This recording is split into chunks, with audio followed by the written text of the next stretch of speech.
Narsipatnam municipality ex officio సభ్యులుగా గౌరవ speaker Ayyanna Patrudu ప్రమాణ స్వీకారం చేశారు. సభ ప్రారంభంలో మాజీ ప్రధాని మన్మోహన్ సింగ్ కు స్పీకర్ సభ్యులు నివాళులర్పించి కాసేపు మౌనం పాటించారు. ఈ సందర్భంగా స్పీకర్ మాట్లాడుతూ మున్సిపాలిటీలో కూటమి మెజారిటీ పెరిగిందని పేర్కొన్నారు. తన ఎంపీ కాలంలో మన్మోహన్ సింగ్ ఫైనాన్స్ మినిస్టర్ గా ఉన్న సందర్భాలను గుర్తు చేశారు. మీటింగ్ నిర్వహణకు నోటీస్ ఇచ్చిన తరువాత రద్దు చేయడానికి తగిన కారణం ఉండాలని వ్యాఖ్యానించారు. కారణం ఉంటే చైర్మన్ లేకపోయినా మీటింగ్ నిర్వహించవచ్చని ఆయన అన్నారు. బడ్జెట్ ప్రకారం నిధులు వ్యయం చేయాలని మున్సిపల్ కమిషనర్ కి ఆదేశాలు ఇచ్చారు. మున్సిపాలిటీలకు ప్రజలు ఇచ్చిన మెజారిటీకి కృతజ్ఞతగా జిల్లాలో అన్ని వార్డుల అభివృద్ధి కోసం కృషి చేస్తారని స్పీకర్ హామీ ఇచ్చారు. ముందుకు రావడానికి కారణం ఏంటంటే ఎక్కడైతే మున్సిపాలిటీస్ ఉన్నాయో అక్కడ ఎమ్మెల్యే కూడా మెంబర్గా ఉండొచ్చు చట్టం మనకు ఉంది. మన నర్సీపట్నం నియోజకవర్గానికి ఏకైక మున్సిపాలిటీ నర్సీపట్నం కాబట్టి నన్ను అడిగారు, మీరు ఎక్కడ ఆఫీస్ ఇస్తారంటే ఒకే మున్సిపాలిటీ నాకు ఉంది అంచేత నర్సీపట్నంలో నేను ఆప్షన్ ఇస్తానని చెప్పి ఆప్షన్ అవ్వడం జరిగింది. ఆ జీవో ప్రకారంగా ఈరోజు ఎక్స్-అఫీషియో మెంబర్గా నేను ఈరోజు ముందుకు వచ్చి ఇక్కడ ప్రమాణ స్వీకారం చేయడం కోసం అని చెప్పి రావడం జరిగింది.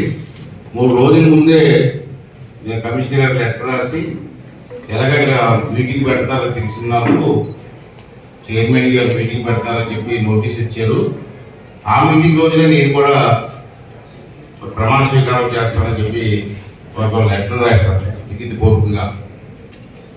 మరి ఆమె చైర్మన్ గారు మరి ఎందుకు రాలేదో తెలియదు. మరి నేను మున్సిపల్ కౌన్సిల్ యొక్క సభ్యులు అయినందుకు శాసనం ద్వారా స్థాపితమైన భారత సంవిధానం యథార్థమైన శ్రద్ధ నిష్ఠలతో కలిగి ఉందని, భారతదేశం యొక్క సార్వభౌమత్వము మరియు అఖండతను సమర్థించునని, నేను చేపట్టనున్న కర్తవ్యమును శ్రద్ధపూర్వకంగా నిర్వహించునని దైవ సాక్షిగా ప్రమాణం చేస్తున్నాను.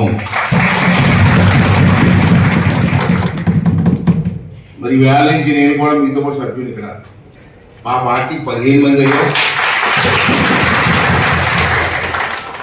ఆ పార్టీకి 14 మంది ఉన్నారు. రాబోయే రోజు ఏమో చూద్దాం.